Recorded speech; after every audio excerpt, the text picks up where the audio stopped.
Now, I think you know by now that we love celebrating the folk scene on the afternoon show.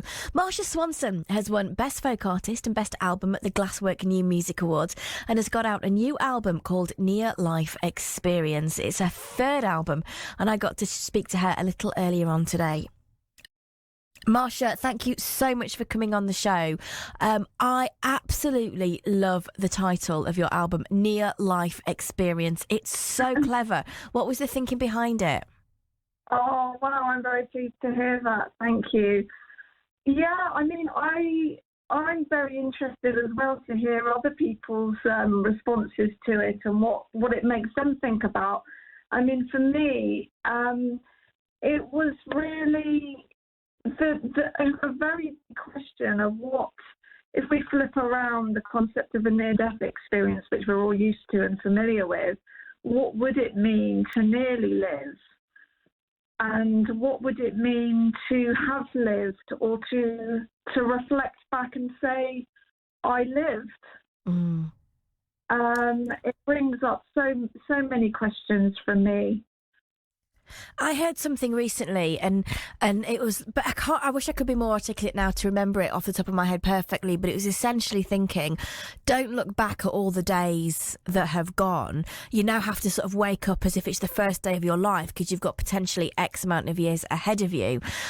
When you write albums like this, with this kind of quite profound title and maybe quite profound thinking, do you make all the songs link up? Is it a bit of a journey from you, from start to finish? Is it quite therapeutic experience? Definitely a therapeutic experience, and always has been for me. So writing songs for me is a means for me to find out what it is that's on my mind that I might have not properly accessed or processed. So when I go to the piano and write, I'm as much as anyone else, I'm sort of finding out something. So I have to be curious about accessing that message, because there's very few ways that we have access to sort of our unconscious processes. It's dreams, it's creativity, and songwriting is definitely the one for me. But I didn't set out with a title. It's very much backwards, the other way round. I think once I had a body of work that all seemed to fit, the title emerged after that.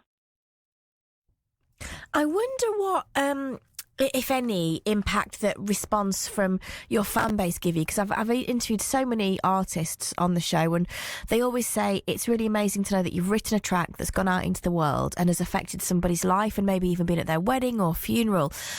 Do you ever feel that your work's informed by what your audiences are telling you? No, I haven't had that. I mean, only in the sense that an audience is people and life, and so the people I'm coming into contact with every day and the people I'm having conversations with are, we are all this world, and that is what I'm writing about. So it's not direct. I've never been contacted or asked to write something about a topic in that way. Yeah. That would be fascinating. I mean, I have done commission songwriting lots. When I do, I worked for a charity called Kids Company for many years, and I was asked to write songs about some of the children that I worked with, about their lives. So I was used to writing songs about life stories. But that's a very different process from when I'm writing for myself, because there's not an agenda in that way. There's not a focus. It's really me finding out what's been going around. And I think by the time I write a song, it's more processed. I think you can't write a song in the early stages of experiencing something. It needs to have gone through enough. I see the song as more like the end part of a journey of processing. Yeah, it's fascinating, isn't it? Because I was thinking that, you're at that stage now, it's your third album. Are you in that secure place where you've got a following, you're producing regular music, you've got the fan base, you've got bookings?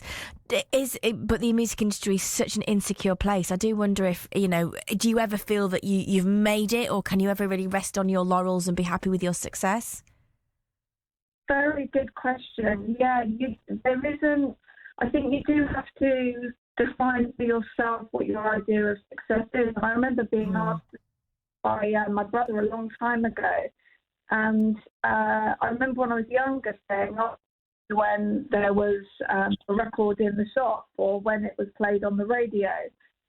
And as you age, you do change, because you're not, there's always could be something more and there always could be something less. So it's not a good measure.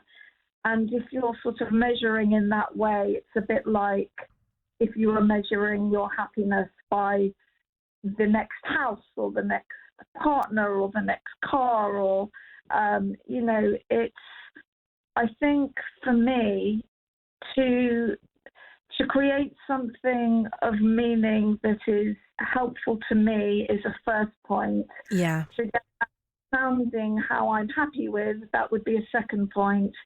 And if it resonates with anyone else, that's an absolute bonus and a pleasure.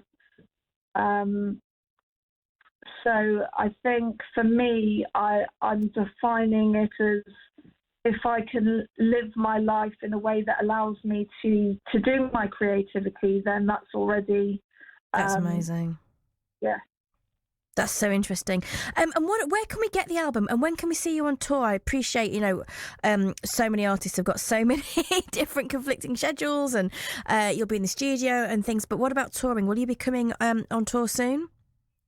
It's a very good question, because I, like a lot of artists, have redefined, compared to with my last album, where it was automatically this sort of hitting the road thing. I think when the pandemic came and everyone had to think of sort of new ideas to get ways to get music out, I think I focused a lot more, and I suppose partly with being a mum, some of that changed, and I focused more on filming and sort of visual ways to get my music out. However, I've just done this lovely launch at the Bush Hall in London, and that was with the whole band and with a small string section, and that was so lovely. I definitely thought, no, I want to do some more of this. Yeah, I can imagine.